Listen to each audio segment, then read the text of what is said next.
ஒரு slanting line ஒன்று draw பண்ணிக்கிட்டேன். தென் இந்த சைடில் ஒரு ஸ்லாண்டிங் லைன் ட்ரா பண்ணிக்கலாம். Okay, done. சரி, இப்போ என்ன பண்ணுறேன்னா இந்த எண்டு வந்து பார்த்தோம்னா ரொம்ப ஷார்ப்பாக இல்லாமல் ஓரளவுக்கு இப்படி கர்வை யூஸ் பண்ணி கம்ப்ளீட் பண்ணிக்க பார்க்கலாம். இப்படி கர்வை யூஸ் பண்ணி இந்த இடத்துல ஜாயின் பண்ணிக்கோ. நெக்ஸ்ட் இந்த இடத்துல ஜஸ்ட் ஒரு கர்வ் லைன்ஸ் யூஸ் பண்ணாலும் சரி, இல்லை ஸ்ட்ரைட்டா லைன்ஸ் இப்படி யூஸ் பண்ணாலும் சரிதான். இந்த இடத்துல ஸ்லாண்டிங் லைன் இந்த மாதிரி லைன்ஸ் யூஸ் பண்ணாலும் சரி, இல்லை கர்வ் யூஸ் பண்ணாலும் நல்லா தான் இருக்கும். சரியா? மேல கொஞ்சம் கேப் விட்டு இப்படி இன்சைட்லேயே இன்னொரு பார்ட் இப்படி டிவைட் பண்ணிக்கோ. இதுக்கு கீழே பார்த்தோம்னா ஒரு ஹரிசாண்டல் லைன்ஸ் டிரா பண்ணிக்கோ. இந்த மாதிரி கொஞ்சம் கேப் விட்டு இந்த மாதிரி ஒரு ஹரிசாண்டல் லைன் டிரா பண்ணி இங்க என்ன பண்றோம், ஸ்லாண்டிங் லைன் டிரா பண்ணணும். வெர்டிகல் லைன் டிரா பண்ண கூடாது. நான் மறுபடியும் சொல்றேன், கிளியரா பாத்துக்கோ. இங்க இருந்து ஜஸ்ட் இப்படி ஒரு ஸ்லாண்டிங் லைன், இங்க இருந்து ஒரு ஸ்லாண்டிங் லைன், இங்க இருந்து தான் ஃபயர் வரும். சரியா? ஸோ அதனால ஒரு ஸ்லாண்டிங் லைனை ஆட் பண்ணி இப்படி கம்ப்ளீட் பண்ணிக்கோ. இங்க டாப்ல பார்த்தோம்னா ஒரு கர்வ் லைன் ஒன்று டிரா பண்றேன்.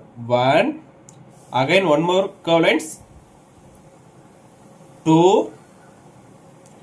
தென் ஒன் மோர் கர்வ் லைன். இந்த இடத்துல கொஞ்சம் கேப் விட்டு, ஓகேவா? இந்த இடத்துல கேப் விட்டு பண்ணிருக்க பாரு, இந்த மாதிரி டிரா பண்ணிக்கோ. 3 கர்வ் லைன்ஸ் இங்க 1 2 3, ஓகேவா? இந்த தேர்ட் கர்வ் லைன் வந்துட்டு கொஞ்சம் கேப் விட்டு லெஃப்ட் சைடு ரெண்டு சைடுலயுமே வந்து ஸ்லாண்டிங் லைன்ஸ் யூஸ் பண்ண போறோம். அதோட விங், ஓகேவா? இந்த பாரு, இந்த மாதிரி ஒரு ஸ்லாண்டிங் லைன், லெஃப்ட் சைடுல ஒரு ஸ்லாண்டிங் லைன், இந்த ஸ்லாண்டிங் லைன்ஸ் டிரா பண்ணிட்டு இப்போ இங்க இருந்து ஸ்ட்ரைட் லைன் டிரா பண்ண கூடாது. ஓகேவா? இங்க இருந்து ஸ்ட்ரைட் லைன் டிரா பண்ண கூடாது. இன்சைட்ல இங்க பாரு, இந்த மாதிரி கொஞ்சம் ஸ்லாண்டிங்கா, அதே போல இங்க கொஞ்சம் ஸ்லாண்டிங்கா என்ன பண்றோம், இந்த மாதிரி டிரா பண்ணி இங்க ஒரு ஸ்மால் சர்க்கிள் ஒன்று டிரா பண்ணிக்கோ.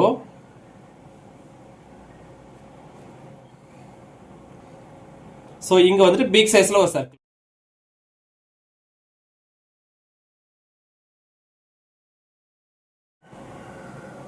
இப்போ இதோட பாட்டம் இருக்கு இல்லையா, இந்த பாட்டம்ல என்ன பண்ண போறோம் அப்படின்னா லைன்ஸ், ஸ்லாண்டிங் லைன்ஸ் டிரா பண்ண போறேன். என்ன மாதிரி, இங்க பாரு, இந்த இடத்துல இருந்து இந்த மாதிரி ஸ்லாண்டிங் லைன் டிரா பண்ண போறேன். தென் இந்த சைடுல ஒரு ஸ்லாண்டிங் லைன் டிரா பண்ணிக்கிறேன். இப்போ 2 ஸ்லாண்டிங் லைன் டிரா பண்ணி முடிச்சிட்டு இந்த இடத்துல இருந்து என்ன பண்றேன், 1 2 3 லைன்ஸ் யூஸ் பண்றேன். இந்த இடத்துல 1 2 and 3 ஸ்பேஸ் கொஞ்சம் கரெக்டா ஈவனா டிவைட் பண்ணிக்கோங்க. இந்த இடத்துல இருந்து 3 டாட்ஸ் வச்சுக்கோ. இந்த மாதிரி சரியா, கொஞ்சம் ஈவனா வச்சுக்கோ. இந்த இடத்துல என்ன பண்றேன், 1 2. ஸோ இப்போ நம்ம என்ன பண்ண போறோம், எர்த்தும் சன்னு டிரா பண்ண போறோம். எங்கெங்க டிரா பண்ண போறோம் பாரு. ஃபர்ஸ்ட் என்ன பண்றேன், சன்னு டிரா பண்ணிக்கிறேன். இந்த இடத்துல ஒரு கர்வ் லைன்ஸ் யூஸ் பண்ணிக்கிறேன். இந்த இடத்துல என்ன பண்றேன்,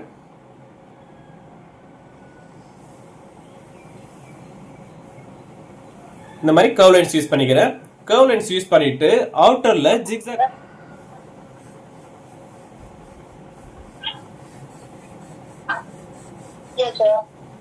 இந்த மாதிரி சன்னுக்கு ஜிக்ஸாக் லைன்ஸ் யூஸ் பண்ணிக்கோ. என்ன பண்ணிருக்கேன், நான் ராக்கெட் டிரா பண்ணிருக்கலையா, ராக்கெட் டிரா பண்ணிட்டு இப்போ இந்த இடத்துல நான் என்ன பண்றேன், எர்த் டிரா பண்றேன். எர்த் டிரா பண்றதுக்கு ஜஸ்ட் இங்க இருந்து கர்வ் லைன்ஸ் யூஸ் பண்றேன். சி, இந்த மாதிரி ஒரு curve lines, that's all. Land, இந்த இடத்துல வந்து லேண்ட் இருக்கு இல்லையா, வாட்டர் அண்ட் லேண்ட் தனித்தனியா நம்ம டிவைட் பண்ணுவோம் இல்லையா, அந்த மாதிரி இது லேண்ட். ஸோ இந்த மாதிரி இங்க என்ன பண்றேன், ஒரு செமி சர்க்கிள் ஒன்று டிரா பண்றேன். இப்போ இந்த செமி சர்க்கிள் டிரா பண்ணிட்டு 1 தென் 2 ஹரிசாண்டல் லைன்ஸ் டிரா பண்ணிக்கோங்க. இந்த மாதிரி இதை கனெக்ட் பண்ணிக்கோங்க. தென் இந்த சைடில் ஒரு ஸ்லாண்டிங் லைன், இந்த சைடில் ஒரு slanting line, 2 slanting line draw பண்ணிட்டு இந்த இடத்துல என்ன பண்ணலன்னா ஜாயின் பண்ணிக்கோங்க. இப்போ என்ன பண்ண போறோம், இந்த இடத்துல 1 2 and 3, சரியா? இந்த மாதிரி 3 லைன்ஸ் ஆட் பண்ணிக்கோ. இது கொஞ்சம் ஸ்லாண்டிங்கா இருக்கட்டும், இது ஸ்ட்ரைட்டா இருக்கட்டும், இது கொஞ்சம் ஸ்லாண்டிங்கா இருக்கட்டும். ஒரு சர்க்கிள் ஒன்று டிரா பண்ணிக்கிறேன். சர்க்கிள்ஸ் நீங்க காயின்ஸ் யூஸ் பண்ணி கூட சர்க்கிள் டிரா பண்ணிக்கோ. சரியா? காயின்ஸ் யூஸ் பண்ணியோ இல்ல ஏதாவது ஒரு ஆப்ஜெக்ட் சின்னதா குட்டியா பண்ணணும். சரியா? ரொம்ப பிக் சைஸா பண்ண வேண்டாம். உங்களுக்கு ஸ்பேஸ் எந்த அளவுக்கு இருக்கோ அந்த மாதிரி பார்த்து டிரா பண்ணுங்க. தென் இங்க ஒரு சர்க்கிள் டிரா பண்ணிக்கிறேன் நான். ஃபர்ஸ்ட் என்ன பண்றோம், ஃபுல்லா டிராயிங் கம்ப்ளீட் பண்ணிடுங்க. எம்டி ஸ்பேஸ் எங்கேயும் விட வேண்டாம். ஃபர்ஸ்ட் டிரா பண்ணி முடிச்சதுக்கு அப்புறம் நீ ஆயில் பேஸ்ட்ல அப்ளை பண்ற, ஆயில் பேஸ்ட்ல கலர் பண்ற, இல்ல கிரேயான்ஸோ இல்ல கலர் பென்சிலோ பண்றேன்னா ஃபர்ஸ்ட் பிளாக் அவுட்லைன் கொடுத்துடுங்க. ஃபர்ஸ்ட் பிளாக்ல அவுட்லைன் ஸ்கெட்ச் பண்ணி எடுத்து பிளாக் அவுட்லைன் கொடுத்துருங்க. அதுக்கப்புறமா ஆயில் பேஸ்ட்ல கலர் பண்ணுங்க. ஓகேவா? இல்ல சார் நான் பெயிண்ட் பண்றேன், அதாவது போஸ்ட் கலர் பெயிண்ட் இல்ல அக்ரிலிக் பெயிண்ட் நான் யூஸ் பண்றேன் சார் அப்படின்னாக்கா ஃபர்ஸ்ட் நீங்க என்ன பண்ணணும், கலர்ஸ் ஃபுல்லா அப்ளை பண்ணிடணும். அதுக்கப்புறம் ஃபைனலா தான் பிளாக் அவுட்லைன் கொடுக்கணும். சரியா? ஒவ்வொரு பிளேஸ்க்கும் ஒவ்வொரு கலர்ஸ் எடுத்துட்டு இருக்காதீங்க. ஒரு கலர் எடுத்தீங்க அப்படின்னா ஃபர்ஸ்ட் என்னென்ன பிளேஸ் இருக்குன்னு பாரு, எந்தெந்த இடத்துல எல்லோ கலர் அப்ளை பண்ணணும் அப்படின்னு பார்த்து எல்லா இடத்துலயும் எல்லோ கலர்ஸ் அப்ளை பண்ணி முடிச்சுட்டு அதுக்கப்புறமா நெக்ஸ்ட் கலர்ஸ் எடு. ஃபர்ஸ்ட் சன் இருக்கு பாத்தியா, சன்னுக்கு எல்லோ அப்ளை பண்ணுங்க.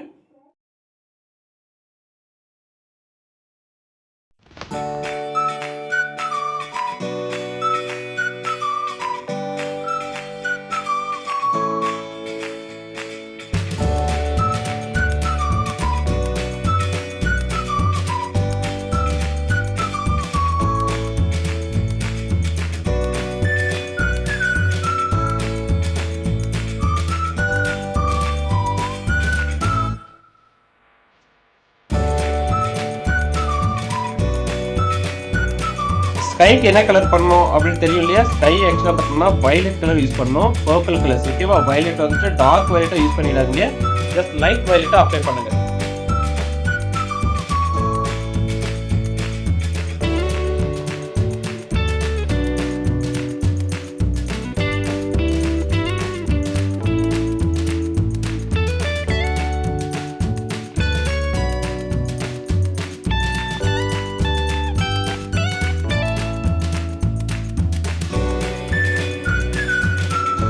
நான் ஏர்த்துக்கு வந்துட்டு டார்க் ப்ளூ யூஸ் பண்ண வேண்டாம், லைட் ப்ளூ யூஸ் பண்ணுங்க.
ஸ்கைக்கு வயலட் கலர் அப்ளை பண்ணுங்க, டார்க் வயலட் அப்ளை பண்ண வேண்டாம், ஜஸ்ட் லைட் வயலட் மட்டும் அப்ளை பண்ணுங்க போதும். சரியா?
கலர்ஸ் ஃபுல்லாக ஃபினிஷ் பண்ணிவிட்டு பிளாக் அவுட்லைன் கொடுக்கல அப்படின்னாக்கா கண்டிப்பாக அவுட்லைன் கொடுக்கணும். ஸோ பென்சில் லைன் எங்கெல்லாம் பென்சில் லைன் இருக்கோ அது எல்லாமே நம்ம பிளாக் அவுட்லைன் கண்டிப்பாக கொடுக்கணும். பாதி மட்டும் விட்டுட்டு பாதி மட்டும் பண்ண வேண்டாம். சரியா? மறந்துடாமல் ஃபுல்லாக பென்சில் லைன்ஸ் எங்கெல்லாம் இருக்கோ அது எல்லாமே நம்ம கலர் பண்ணணும்.